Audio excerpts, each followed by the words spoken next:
وفاقا برابر برابری کا بدلہ ہوگا. کما تدین و تدان, جیسا کرو گے ویسا بھرو گے. تم نے نافرمانی کی تھی ہماری, تم نے ہماری آیتوں کو جھٹلایا تھا. انہم کانوا لا یرجون حسابا, انہیں تو کوئی حساب کی توقع ہی نہ تھی. وہ تو سوچتے ہی نہ تھے کہ ہمارے ساتھ بھی کوئی حساب و کتاب ہوگا. وہ تو جو مرنے کے بعد دوبارہ زندہ ہونے کے قائل نہ تھے. تو وہ کیا ان کے ذہن میں کیا آئے گا کہ کوئی ہم سے حساب کتاب ہوگا. یہود جو ہیں وہ بھی سوچتے تھے بس 40 دن ہوگا. نصارہ کہتے تھے نہیں نہیں, عیسیٰ علیہ السلام جو ہیں وہ بس انہوں نے ان کو شریف دے دی کہ ہم تمام کی طرف سے کفارہ ہو گیا. اور یہ تو مشرکین تو قائل نہ تھے دوبارہ مرنے کے بعد دوبارہ زندہ ہونے کے. اور ان میں بھی 3 گروہ ہیں. بہرحال انشاءاللہ وہ اپنے وقت پر گفتگو ہو جائے گی. مشرکین کے اندر بھی 3 گروہ تھے. انہم کانوا لا یرجون حسابا, وہ تو حساب کی ان کو کوئی امید ہی نہ تھی, وہ تو خوف ہی نہ تھا. یرجون کے معنی خوف کے, امید کے, توقع کے, تینوں معنی آتے ہیں. وَكَذَّبُوا بِآيَاتِنَا كِذَّابًا, اور انہوں نے ہماری آیتوں کو جھٹلایا زبردست طریقے سے. ہم نے اپنی نشانیاں ان کو دکھلائی تھیں, ہم نے اپنے نبی بھیجے تھے, ان کے معجزات آئے تھے, انہوں نے سب کو جھٹلایا. ہماری نشانیاں تھیں, اور اللہ کے مقدس بندے بھی اس کی نشانیوں میں سے ہیں. اللہ کے جو مقدس بندے ہیں اس کی نشانیوں میں سے ہیں. یہ چلتی پھرتی نشانیاں ہوتے ہیں. اور اسی لیے حضور علیہ السلام نے فرمایا, گویا کہ اب یوں کہہ دیا جائے کہ رب العالمین نے یوں فرمایا کہ میں نے اپنے حبیب پاک کے زمانے پاک پر یہ بات میری تھی نا, میں نے فرمایا تھا نا, من عاد علی ولی فقد آذنتہ بالحرب, جس نے میری ولی سے عداوت رکھی مجھے اللہ کا اسے اعلان جنگ ہے. اب آؤ, اب جنگ کا وقت آ گیا, کرو اللہ سے جنگ, اللہ تم سے جنگ کرے گا نا. تم نے میرے محبوبوں کی شانوں میں گستاخیاں کی تھی, تم نے ہماری نشانیوں کو جھٹلایا تھا. وَكُلَّ شَيْءٍ أَحْصَيْنَاهُ كِتَابًا, ہر شے کو ہم نے زبردست طریقے سے لکھ لیا ہے, کوئی چیز نہیں چھوٹی ہے. ہم نے اس کا احسان کر لیا, گن گن کے ہم نے اس کا احسان کر لیا ہے. فَذُوقُوا فَلَن نَّزِيدَكُمْ إِلَّا عَذَابًا, اب چکھو نا, ہم تمہارے عذاب ہی میں اضافہ کریں گے, اور کس چیز میں اضافہ کریں. تمہارے لیے ہے تو وہی, تمہارے عذاب ہی میں اضافہ ہوگا, اور کس چیز میں اضافہ ہوگا. ان للمتقین مفازا, بے شک متقین کے لیے کامیابی کا مقام ہے. پہلے جہنمیوں کا ذکر کیا گیا, بعد متقین کا, حالانکہ اس کے برعکس ہونا چاہیے تھا. نہیں, وجہ یہ ہے کیونکہ یہ گفتگو جو چل رہی ہے یہ ان لوگوں سے متعلق چل رہی ہے جو قیامت کے منکر ہیں. اما یتساءلون عن النبأ العظیم کلا سیعلمون ثم کلا سیعلمون, اب یہ معاملہ تھا. تو اسی لیے حکم آ رہا ہے پہلے ابتدان کس کا, ان کا جو جہنمیوں کا ذکر ہے ان کا ذکر پہلے کیا گیا. پھر رب العالمین نے فرمایا ان للمتقین مفازا, بے شک متقین کے لیے کامیابی کی جگہ ہے, ان کے لیے کامیابی کا مقام ہے. حدائق و اعنابا, ان کے لیے باغات ہیں اور انگور, باغات اور انگور ہیں ان کے لیے. وکواعب اترابا, اور ان کے ہمسن بیویاں ہیں ان کے لیے وہاں پر. وکاسن دہاقا, وہاں پر تھا حمیما وغساقا, یہاں پر کاسن دہاقا, ان کے لیے کھولتا ہوا پانی اور غساق بہنے والی پیپ تھی. اور یہاں پر کیا ہے, کاسن دہاقا, چھلکتے ہوئے جام ہوں گے ان کے لیے, چھلکتے ہوئے جام ہوں گے. لا يسمعون فيها لغوا ولا كذابا, وہ نہ سنیں گے اس میں کوئی لغو بات اور نہ ہی جھٹلانا ہوگا. ایک دوسرے کو جھٹلائیں گے نہیں کہ تم نے دنیا میں میری یہ تکلیف دی تھی, میرے ساتھ یہ کیا تھا, میرے ساتھ تم نے یہ کیا تھا, میرے ساتھ یہ زیادتی کی تھی, میری زمین پر تم نے قبضہ کر لیا تھا. مسلمان جب اکٹھے ہوں گے وہاں پر تو یہ وہاں پر جھٹلانا نہ ہوگا, کیونکہ وہاں پر معاملہ کیا ہوگا, ہر بندہ سمجھ رہا ہوگا کہ قل کل من عند اللہ, ہر شے رب کی جانب سے تھی. اللہ رب العالمین ہمیں پیدا فرمایا, وہ ہمارا مالک تھا, جو چاہا سو اس نے کیا.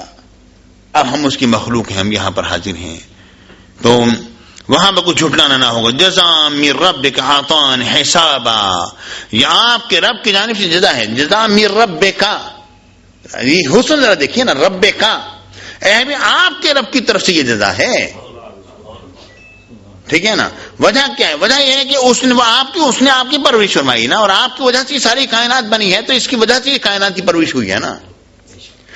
اور آتان حسابہ, یہاں پر مفسرین کرام فرماتے ہیں یہاں پر حسابہ کا معنی یہ ہے کہ وہ خیر کثیر اتنی دی جائے کہ بندہ کہتے حسبی حسبی, مجھے کافی ہے کافی ہے. جس طرح ہم اردو زبان میں کہتے ہیں, اس نے اس کو اتنا دیا کہ اس نے بس بس کرا دی,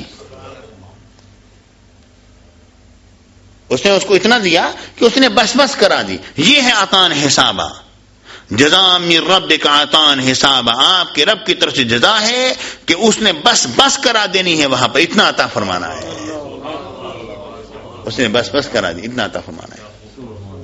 جس طرح کی حدیث بخاری شریف حدیث پاک میں آتا ہے، آخری شخص جو کہ نکالا جائے گا اور اس کو جس کو داخل کیا جائے گا وہاں پر جنت میں لے کر جایا جائے گا، تو وہ کیا ہوگا، اس کا معاملہ تھوڑا سا پیش کر دوں. جنت میں داخل کیا جائے گا، اس کو جب نکالا جائے گا وہاں جہنم سے، تو وہ بالکل جلے ہوئے کوئلے کی طرح ہوگا، اور اس کو پھر آب حیات میں ڈالا جائے گا یا آب حیا میں ڈالا جائے گا. دونوں لفظ آتے ہیں بخاری شریف میں. آب حیات میں یعنی حیات کا پانی ہوگا، ڈالا جائے گا تو اس طرح نکل آئے گا جس طرح کی کومپٹ پھوٹتی ہے سر سبز و شاداب ہو کر، یا آب حیا میں کہ اللہ رب العالمین جو ہے آب حیا میں اس کو ڈالے گا کہ اب رب العالمین اس کو باہر نکال رہا ہے، اور وہ کومپٹ جس سے پھوٹتی ہے اس طرح ہوگا. اور اس کے بعد پھر اس کو جب وہ جہنم کی طرف اس کا منہ ہوگا، اس کو وہ کہے گا یا اللہ جہنم تم مجھے جھلسائے دیتی ہے، اب تم مجھے جنت میں میرا منہ تو ادھر سے پھیر دے. رب فرمائے گا یہ تو تجھے کر دیتا ہوں، اس کے علاوہ کچھ اور تو نہیں مانگے گا. یا اللہ اتنا کر دے، مجھے اتنے کافی ہے، تو بس اتنا ہی مجھے کافی ہے اور میں کچھ نہیں مانگوں گا. تو جب اس کا منہ جب پھیر دیا جائے گا جہنم سے جنت کی طرف، جنت کو جب گیٹ کو جب دیکھے گا تو دیکھتا رہ جائے گا، پھر سوچ میں پڑ جائے گا رب سے میں نے کیا وعدہ کیا ہے، رب سے میں نے کیا وعدہ کر لیا. اس کے پھر کہے گا تھوڑی دیر کے بعد جتنی دیر اللہ چاہے گا وہ ٹھہرے گا، پھر کہے گا یا اللہ تو مجھے ذرا تھوڑا سا جنت کے قریب تو کر دے. رب فرمائے گا ابھی تو کیسا بندہ ہے، ابھی تو نے مجھ سے وعدہ کیا تھا، اب تو کہتے جنت کے قریب کر دے. یا اللہ تم مجھے بدبختوں میں تو شامل نہ فرما، مجھے کرم فرما. تو رب العالمین فرمائے گا اس کے علاوہ کچھ اور تو نہیں مانگے گا. یا اللہ کچھ اور نہیں مانگوں، بس میں دیکھ کے گزارا کروں گا اپنا. جنت کے دروازے کے قریب جب پہنچ جائے گا تو اس کے بعد پھر جو اندر کا منظر جب وہ دیکھے گا تو اس کے ہوش اڑ جائیں گے، معاملہ کیا ہے.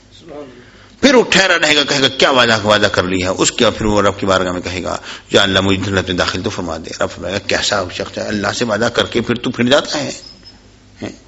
یا اللہ تو مجھے بدبختوں میں شامل نہ فرما. پھر اس کو رب العالمین پھر جنت میں داخل فرمائے گا اور فرمائے گا مانگ کیا مانگتا ہے. اب یہ عطاء حسابہ کی بات آ رہی ہے، مانگ کیا مانگتا ہے.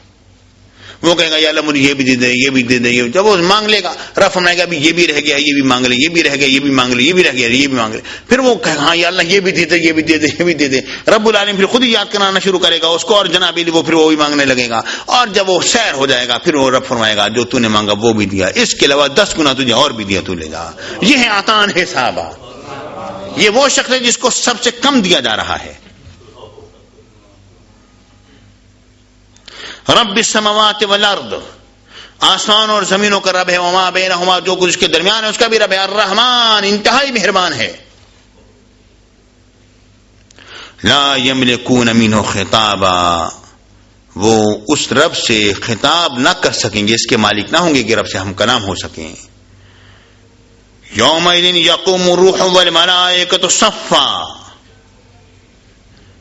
جس دن کے روح الامین اور فرشتے سب بستہ کھڑے ہوں گے رب کی بارگاہ میں.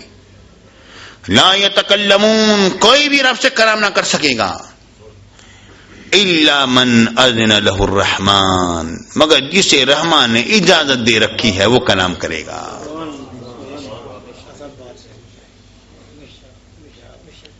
مگر جسے رحمان نے اجازت دی ہوئی ہے. الا من اذن، اذن ماضی کا صیغہ ہے، یعنی رب نے اجازت دی ہوئی ہے بھی آپ شفاعت فرمائیں گے یا آپ کے عادی امت کو جنت میں داخل کروں، یا اللہ مجھے شفاعت کا اختیار دے. ٹھیک ہے نا جی. میرے آقا نے جب دعا فرمائی تو رب نے فرمایا اے حبیب آپ کیا مانگتے ہیں؟ آپ کو شفاعت کا اختیار دیا جائے گا، آپ سفارش کریں اور ساری امت بالآخر جنت میں چلی جائے، یا یہ ہے کہ آدھی امت کے بغیر حساب و کتاب کو جنت میں داخل کر دیا جائے. یا اللہ مجھے شفاعت کا اختیار دے. ٹھیک ہے نا. رب العالمین نے شفاعت کا اختیار دے دیا. پروردگار نے فرمایا الا من اذن له الرحمن، مگر جسے رحمان نے اجازت دے رکھی ہے. وقال ثوابا، اور جو سچ بات کہی ہے نا کہ میں شفاعت فرماؤں گا، میں شفاعت فرماؤں گا، انہوں نے سچ بات کہی ہے نا. قال ماضی کا صیغہ ہے، ٹھیک ہے نا. یعنی اس کا مطلب یہ مطلب نہیں کہ وہ سچ بات کہیں گے، درست بات کہیں گے، نہیں، وہ نہیں ہوتا. وہ یقول ثوابا وقال ثوابا ہے، انہوں نے سچ بات فرمائی نا، انہوں نے فرمایا نا کہ میں شفاعت فرماؤں گا. آج اس کی حقیقت دیکھ لو تم. ذالک الیوم الحق، یہ وہ دن حق اور سچا دن ہے، اس میں کوئی شبہ نہیں. فمن شاء اتخذ الى ربه مآبا، جو شخص چاہے اپنے رب کی طرف ٹھکانہ پکڑ لے، آج مان لے رب کو، رب العالمین کے احکام کی پابندی کر لے، آج جو چاہے کر لے۔ انا انذرناکم عذابا قریبا، بے شک ہم نے تمہیں قریب کے عذاب سے ڈرایا ہے نا۔ یوم ینظر المرء ما قدمت یداہ، جس دن کے انسان دیکھے گا جو کچھ کے ہاتھوں نے آگے بھیجا ہے وہ اس کو سامنے آ جائے گا اس دن۔ فمن یعمل مثقال ذرۃ خیرا یرہ ومن یعمل مثقال ذرۃ شرا یرہ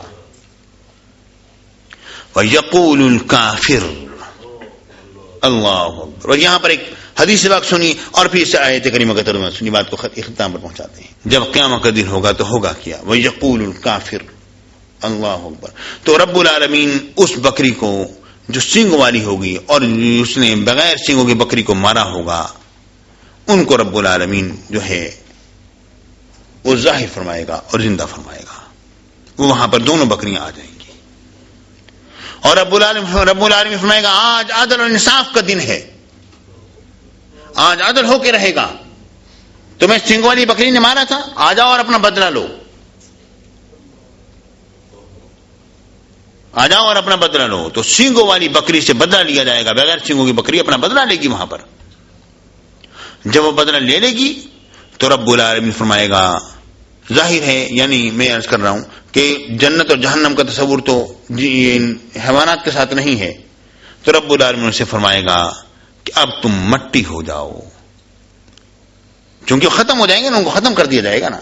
وہ جب مٹی ہو رہے ہوں گے تو کافر دیکھے گا کہ یہ جانور مٹی ہو رہے ہیں، وَيَقُولُ الْكَافِرُ يَا لَيْتَنِي كُنْتُ تُرَابًا، تو کافر کہے گا کاش کے بعد میں مٹی ہوتا، کاش کہ میں مٹی ہو گیا، مجھے میری ماں نے جنم نہ دیا ہوتا، مجھے شرف انسانیت حاصل نہ ہوا ہوتا، کاش کہ میں آج انسان نہ ہوتا بلکہ میں اسی طرح کوئی حیوان ہوتا کہ ان کی طرح میں آج مٹی ہو گیا ہوتا، کاش کہ میں مٹی ہو گیا ہوتا۔ یا وَيَقُولُ الْكَافِرُ يَا لَيْتَنِي كُنْتُ تُرَابًا۔ صدق اللہ العظیم و صدق رسول النبی الکریم الامین۔